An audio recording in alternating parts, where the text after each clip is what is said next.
To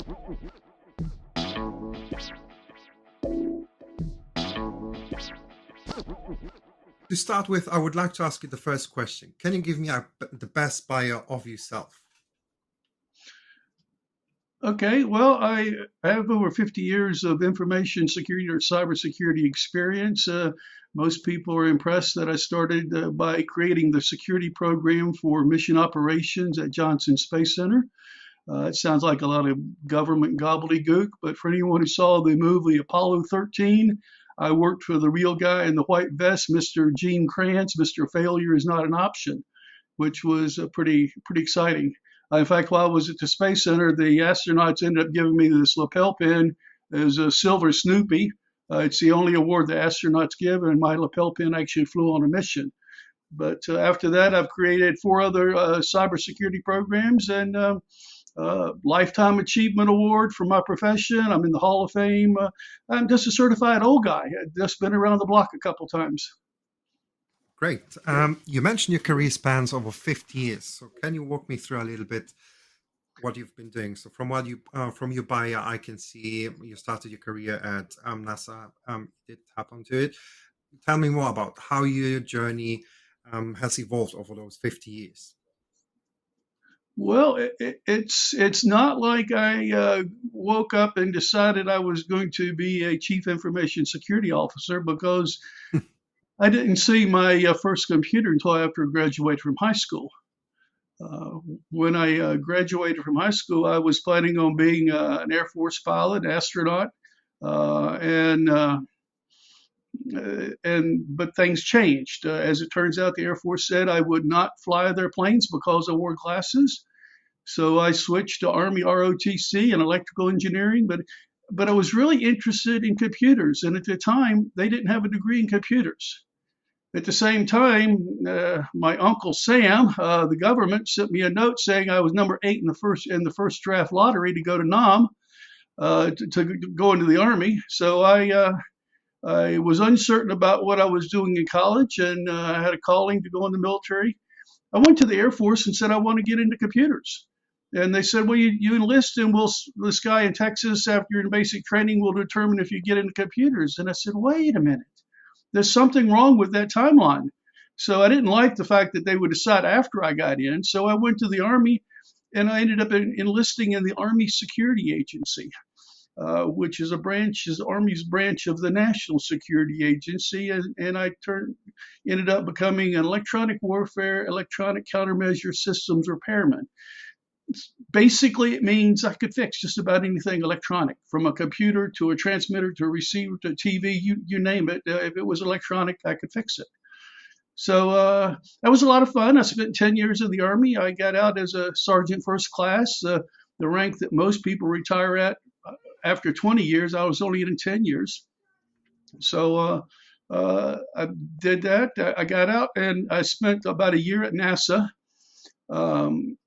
Working on computers in the Mission Control Center while I was upgrading my security clearance. And then I ended up coming to your part of the world, there in England for 3 years at Minworth Hill Station, working for the National Security Agency. After that, I went back to NASA, and I was on the team that designed and installed the first local area network in the Mission Control Center. While I was doing that, NASA liked what they saw and invited me to become a NASA employee. I ended up with working for Mr. Gene Kranz there and created the security program for him. So that's kind of how I got started. It wasn't a direct route, but I'm pleased with the way it started. Very exciting, very interesting. And in your own words, how would you say over those 50 years, cybersecurity, information security has influenced or changed, impacted people's life using technology these days? We are surrounded now everywhere with technology, using mobile phones, tablets, computers. We're using work equipment, home equipment. We log in at home to our work-related stuff. How would you say it's influencing this? And also now we've moved to artificial intelligence, which is significantly and drastically changing the world, how people actually working and doing things in general, because now we've got chatbots, we've got programs that would write for us. We could write a book not we, a computer could write a book for us. People are sharing a ton of information on social media without even thinking that it could impact them.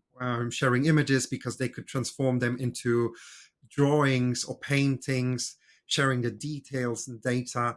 How would you say has all these things transformed over those 50 years? And what advice would you give to people in today's world, especially the younger ones, sharing all that information online?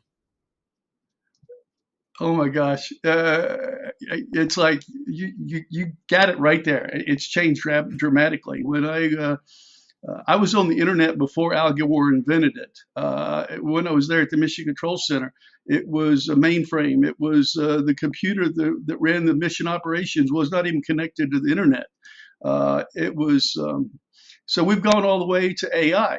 And one of the stories I like to tell about AI, artificial intelligence, is in the late 80s. I was a judge at the Houston Regional Science Fair, and there was a young man there, exhibitor. He was demonstrating his computer program on inductive reasoning, where you would give it some information and then you'd ask it a question. So I gave it a bunch of information, and then I asked him if Socrates is alive, and he came back and said, yes, 100% sure. And it was because I led him down the path of Socrates is a man, man is alive. And so it deducted that Socrates was still alive. So that's a great example I like to use even today for artificial intelligence. There's two main issues I have with artificial intelligence is what decisions are being made. And you stop and think about today's society, people have different news channels they watch, different people they follow on social media. They have different agendas, hidden and overt agendas. These are the people who are creating your artificial intelligence. So are they writing good programs that are good and true programs? Or are they slanting their program output to support their views? Then you take the background. What is the history? What is the data that this analysis is based on? Is it a corrupt view of the world? Therefore, going to give you a corrupt answer, garbage in, garbage out. So those are the two main issues I have with artificial intelligence. I'm concerned that, like you said, we're becoming very dependent upon technology, and I'm concerned that people will slowly stop thinking. When I was in school, actually, I could do simple square roots in my head because I didn't have calculators. But people have trouble. I remember when I was an instructor in the Army, I had a question on one of my quizzes I gave my soldiers, 2 plus 3 equals. And I saw students punching that into their calculator to determine 2 plus 3 equals 5 instead of just writing the answer down because they knew it from grade school. So we've become awful dependent. I'm concerned about us giving up our ability to think and our value system to some unknown power or person. Okay, great. Thank you for sharing that. And perhaps switching a little bit gears here at this stage, if you could go back in time and give one piece of advice to your younger self, what would that be? I know that's a drastic change in questions and shifting the topics, but it would be quite Yeah, interesting to find out. it's interesting. I've thought about that, and probably the most important thing for me is actually I was pretty lucky in school. I had a good memory and I got through school pretty easily, but without a lot of effort. But come to find out later in life, I realized it was easier to make an A in school than a C in school.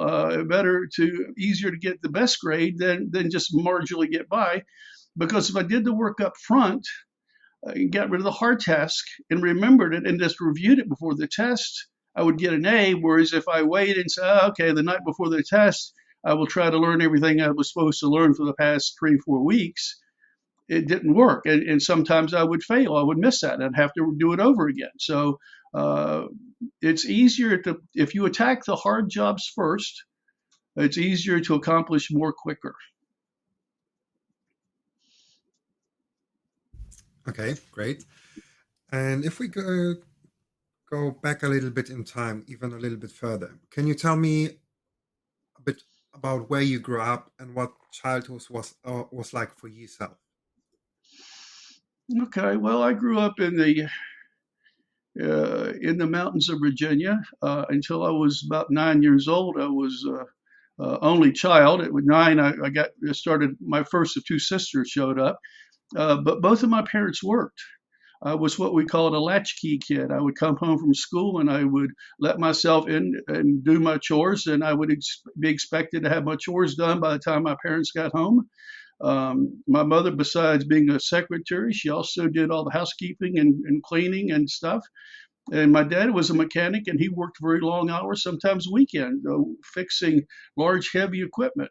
So they worked very hard to give us a good life. And it was instilled on me at an early age. My responsibility was to be responsible and do the right thing and take care of myself and not do anything that would cause any discomfort or grief or embarrassments for my parents. Okay. And who were the most important people in your life growing up, and how did Well, they shape actually, you as a person?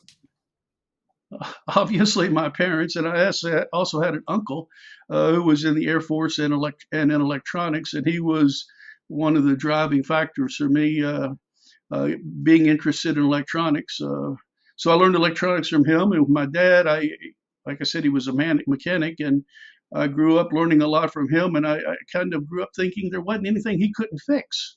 Either he had the part or he'd make the part. So those were my dad and my uncle and my mom were the key factors. I had some teachers that were good and helpful, and that was mainly it for me. Okay. And what were some defining moments or experiences of your early life, and how did they influence the person who you are today, or the career you had chosen in over those 50 years? Okay. Well, in the early years, after my junior year, I was selected as one of the top 40 math and science students in the valley of about the five high schools in the valley. And I was able to attend a special summer school session taught by people from Virginia Tech, uh, actually freshman, sophomore level courses, uh, which was way before we had advanced placement tests and courses. So this was advanced math and advanced physics, and at that time we were taught to write a computer program. It was called pseudocode. It was instructions like you would feed a computer, except we had no computer to put the instructions into.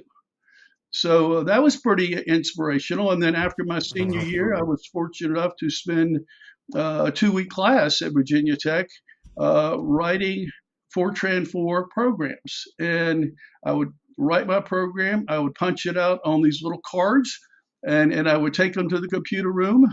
And that was the very first time I ever saw a computer was in that class after I graduated from high school. So they were pretty influential to me as far as me getting the bug of computers and electronics. I also learned at an early age that I like to lead people. Ended up being the president of the Future Teachers of America in high school, and obviously when I got in the Army, uh, making Sergeant First Class in 10 years uh, was I knew of one or two people that I've ever met that made that rank faster than me. So I've always been interested in leadership and electronics and computers. okay. So, what advice would you give to someone starting out in their career or profession, in particular, maybe applying to your field? Well, first of all, determine who you are, what you want to be, not what your parents or your friends are doing or what they want you to be. What do you want to be? What is it you feel in your soul? Like I just said, to me, it's always been about leadership. It's always been about computers, and electronics was a path to computers. So I'm very much into electronics as well. So find what your passion is and go for it. You may have to take the long way to get there sometimes. Like instead of me going to college and staying in college and getting my degree, by the time I got my degree in management and degree in computer science, it was 12 years after I should have gotten my degree if I stayed in school. But I'm not disappointed at that at all. I still got where I wanted to go, and I'm happy with the path. Okay, interesting. And what do you think is the biggest challenge facing younger generations today, and how they can overcome it? Your expertise is in information security, but also from your point of view, comparing it to the times where you were younger, maybe a teenager. How did it compare it to today's time? I think the single most important thing has to do with what I call people. In the last book that I wrote, it's called the Alchemy of Information Protection. I talk about protecting something. You have earth controls, which are like locks and doors and walls, or encryption if you're talking about information. Um, and then you have wind controls, which are policies and procedures and training and education. And then you have fire controls. Fire is people. Fire is what makes it all happen.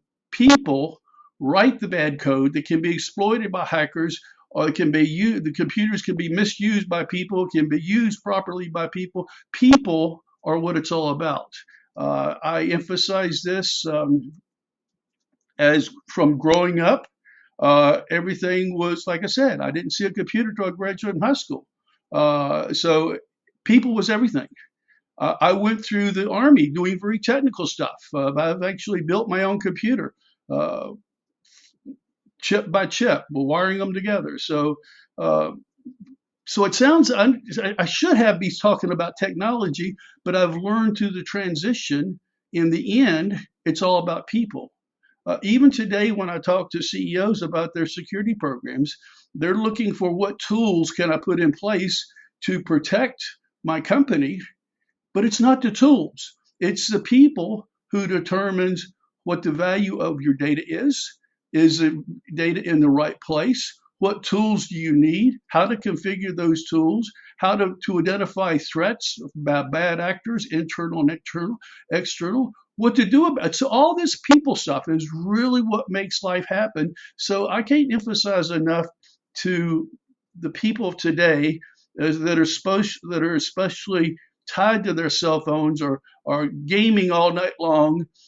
That's not real reality. That's virtual. And the people, the friends that you make there, you don't get the nuances of the interaction of dealing with a person to person that you get. So I guess if one thing I would love to do is have a way that I could take everybody in the summer when they're out of school and send them to a camp where they could just play and swim and do things like that without cell phones, without computers. Force them to learn that to talk to other people and deal with people. So that, I can't say enough about how important people skills are.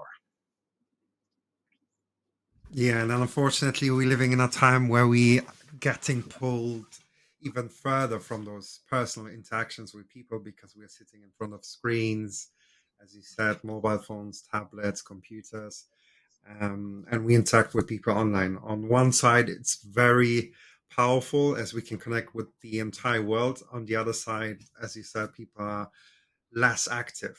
Health problems and other things are influencing that, and it's not necessarily a positive way. Mm, you've published a number of books. Can you talk a little bit more about them? What are they all about? And which one would you recommend someone to buy first to read and get into your head, into your storytelling and the journey you've experienced throughout your life? Well, it's funny when I this last left my last job, I started writing a book, a series of books called Cybersecurity Sam. They're a series of stories about a high school student who ends up working with the FBI and other authorities to solve cybercrime. The first book, Time Out, for example, starts off with Sam and his buddy are sitting there watching a basketball game. And his buddy says to Sam, says, you know, that 20-second shot clock, when we get the ball, we get 22 seconds. The shot clock says 20 seconds, but it's actually 22 seconds. When the other team gets the ball, they only get 18 seconds. Sam says, this doesn't make sense. I know computers. That's not right. So that's how the first book starts off. Sam investigates into the technology. Why is that possible? Who did it? And what's happening behind the scenes? So I have a whole string of stories, Cybersecurity Sam series. And the whole purpose of them is to educate young people and motivate them to get into the cybersecurity business. While writing those books, I'm looking at these emails and these messages and phone scams that I'm getting. So I decided this is crazy. So I started collecting a lot of them. And I put them in a book, and I called it Your Personal Information is at Risk. This is for a general user person to look at different scams that are out there, phone scams. And it actually starts off with protecting your paper information, your birth certificate, your certificate, your diploma from school, storing that in a safe place. But then electronically, what do you do with email? And what are some of the scams? And what should you do about it? Who should you report it to if you suspect it's bad? So that's another book that I wrote. It's called Your Personal Information is at Risk. The other book that I mentioned, The Alchemy of Information Protection, is the book a lot of my friends kept asking me to write. So it's full of a lot of my war stories over the years, especially from NASA and other places. And it starts off with protecting information. How do you do it? What are the fundamentals of protecting information? And it's written so a chief executive officer could read it and understand cybersecurity. He doesn't need a rocket scientist like I was to understand how to protect his information.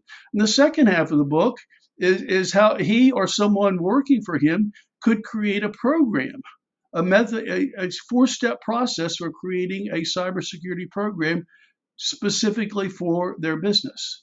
So those are the books that I've written that I'm pretty excited about them, and they're getting good press. Very interesting. I will ensure to add all the links to your books in this video. Apart from your books that you've published, are there any books you've read in your life that you could recommend or think are worth reading? Any other books that you could recommend to? Oh my gosh. I have a whole library full of books, many of them signed by the authors. Anything from W. Edward Demings, dealing with quality, Blanchard or Peters or Maxwell Covey, dealing with leadership. I have two books right there on my shelf dealing with risk management, written by friends of mine. Risk analysis and risk management. I don't have one that I would stand out. Information. I was explaining this. Okay, I was very fortunate to be asked to help create a certificate of information security management program at University of Mary Hardin Baylor, and I was working with the PhD lead of the program there, and I was explaining to him in the academic world, education goes up to a pyramid. You start off with a degree in electrical engineering, you get a master's degree in radio, and you get a PhD in antennas. In information security, it's just the opposite. You start off in one particular area, but to become a chief information security officer, you have to know every aspect, from computers to hacking to networks to every viruses, virus protection, everything that's going on. You can't be an expert in all of it, but you need to be able to understand all of it and employ the experts to help you solve a problem. So I read all the time, which is kind of funny, especially when I was in school. I was a slow reader. I mean, I was always a grade or so behind in reading. I would spend summer schools in special classes to try to get me to learn to read faster and better. And my compensating control is I almost always have a book with me to read. So maybe I read slower, but I probably read more often. So, like I said, books, I have plenty, I have a whole library of books up here. Uh, I don't have one that I'd particularly recommend, depending on what your interest is. Or maybe you should read my book. It'll give you some good references. The Alchemy of Information Protection. Okay, I will certainly do that. On that note, what habit that has had a positive impact on your life, and how did you develop it? Well, a couple things. Like I said, I've always had this yearning in my belly about leadership and computers. So I've always kind of known what my interest was and what I wanted to do. So it's been important to me to have a mission and stay focused on that. And then the leadership aspect, it's not just leadership, but I believe it's important to deal with people with respect, especially those who are being rude to you. You have no idea of what their background is or what their issues are. I'm reminded when I was in school reading this poem. I think it was called. Um, uh, I can't remember the Richard Covey or something like that, and it emphasized to me that each person has their own demons to fight, own lives to live, and you have no idea what that other person is going through in their life. So it's important for you to treat people with respect, and in the end, the person that you may fire today might be the person you hire that hires you tomorrow.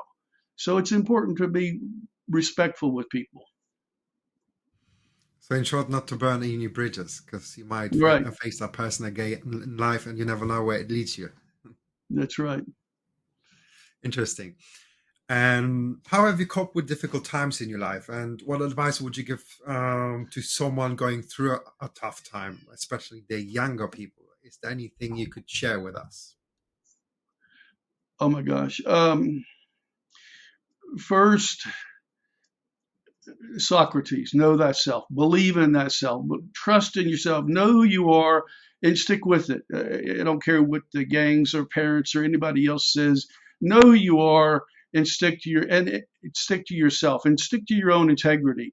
Uh, in my life, I've quit a job, I've been fired, I've been laid off. I've gone through two divorces. I got out of the army and got myself a job. So the transitions have been there, but each time I had to believe in myself, and from there, just um, keep doing what I was doing, believing in myself, and also it's kind of cheap, but then as I would start to get down on myself, I would look around and realize I don't have it that bad. There are other people that have it much worse than I do. So, looking at that and my determination not to fail, because here the responsibility that I had when I was a kid of making sure I didn't embarrass my parents. I want to set a good role model for not only my employees, my peers, but my family. Uh, my failure would reflect on them and could impact them. So it's important to stay focused and believe in yourself and just push forward. Okay. And looking back at your life, all the achievements and your history of professional experience or in general, what's something you're most proud of and why? Well, I have to say I'm most proud of my family. I've been very fortunate. Family and friends, they've been very supportive. Uh, Even when I've gone through some tough times, like between jobs. Uh, Although I must admit, one time I was between jobs and I was searching jobs on the internet, and my mother told me I should go knocking door to door looking for a job because that's what in her age that's what she would have done, is she had gone door to door. I said, Mom, I'm doing that, but I'm doing it electronically. So, but it's been very important to me to have that, and I'm very proud of the influence of my family and friends. And in fact, speaking of my mom, part of the training, I remember her telling me and my cousins and everybody, we don't act like that in our family. And that's a very powerful phrase when you stop and think about it. So I've internalized that, and I looked at, is that the way I want to act for my family and for my peers? And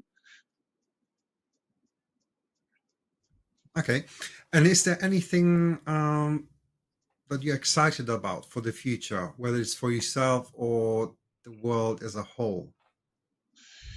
well, I think we hit on the thing right at first. It's not so much excitement.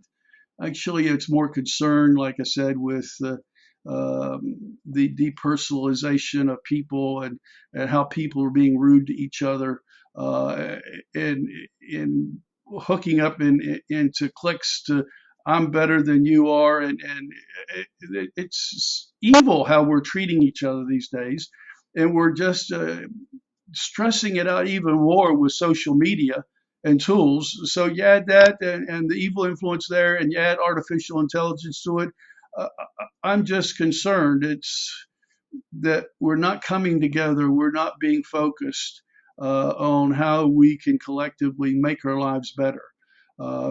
If you look at us uh, playing tug of war, you know the only way your team's going to win playing tug of war is everybody on your team tugging in the same direction. Well, I find too many of us tugging in opposite directions for our own selfish reasons, instead of trying to find the common good to tug in the same direction. So I'm very concerned about people and their interaction, and then you add artificial intelligence on top of that, which I think is going to just exacerbate things. Okay. And in your opinion, what do you think is the key to successful and fulfilling life then? The key to success for what? Um, what's the key to successful and fulfilling life in your own opinion, own words then? I have to come back to mission. If if you don't if you don't know where you're going, you'll not know if you get there. That's probably not a good quote, but it's close to something someone else said. You have to have a purpose in life. You have to know why you're here, and that's especially important now that I'm mostly retired. Before I would wake up at 3 o'clock in the morning thinking about a problem that I needed to secure this piece of data. Well, I don't have that problem anymore. But I still am looking at what can I do to better my life and better the life of my friends and family, and my professional acquaintances. I still work with people, try to get other people hired, and making connections. It's you have to you have to stay hungry and have to have a mission. Okay, very interesting. And what's a piece of advice you've received that stuck with you throughout your life and why? Um, it seems like much has been there. I've been fortunate to have several good mentors, and I recommend young people get a mentor of their own or several mentors. Uh, it's so funny because when I was in the army, I was getting ready. I was a sergeant. Um, and I was getting ready to go in to have a very pointed discussion with the chief warrant officer in charge of the maintenance shop. And this one staff sergeant, who actually I didn't have much respect for, he was kind of somewhat of a loser, but he said to me, he says, remember, the person who loses their cool loses the battle. And that's something that's always stuck with me. And it's interesting to for me to listen to people, hear what they're trying to say, and respond to them respectfully. Uh, so that's been a key thing for me. in dealing with people. Like I said, it's important for me to be able to deal with people as people, and understanding that they're coming from a different place. Okay. And you said you're retired, but you're not really retired. You're still No, offering services in your field of expertise. If people would want to reach out to you or businesses, where can they reach you and what service can you offer them? Can you tell me more a little bit about that? the it's easy to remember how to get in touch with me. Anybody in the United States that's heard the childhood story about Johnny Appleseed, who went village to village planting seeds for apple trees. I remember telling my wife years ago, I will go just about any place, anytime to talk about security. I'm like Johnny Security Seed. So now, if you Google JohnnySecuritySeed.com, you'll pull up my webpage. It'll give you a brief bio of who I am, what I've done, and way to get in touch with me. And primarily, I'm advising and consulting and doing some mentorship, but that mentorship is uh, very special. I don't offer mentorship in general. I'm looking for very specific individuals to help them uh, learn how to be a chief information security officer, how to talk to the business, because that was an important step that I learned growing up. Like you heard, I came from a very technical background, building my own computers, building networks. I knew computers from the inside out. So it'd be easy for me to be that guy to say, buy this widget to protect your information. But I've learned over the years, it's not the technology, it's the people. So helping people understand how they communicate with the business is something I do with mentoring, and also I do some advising to some businesses. And besides my books, you can get all my books. In fact, one of my books, Cybersecurity Sam version 3.4, excuse me, entitled Spring Break, is a free download from my webpage.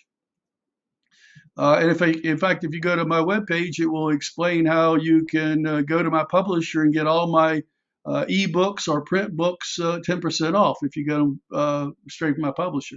So Johnny Security Seed is who I am. And in fact, it's Johnny Security Seed with a little R registered trademark for me. Great. Thank you very much. And final question. What would be your final word of wisdom to pass on to the younger generation? Wow. Um, like I said, about stay focused. Um, the Actually, I got something on a Facebook just earlier this morning, and of course, not Facebook, but LinkedIn, and I was going to read that. It was like, don't share everything about yourself with everyone. Stay focused.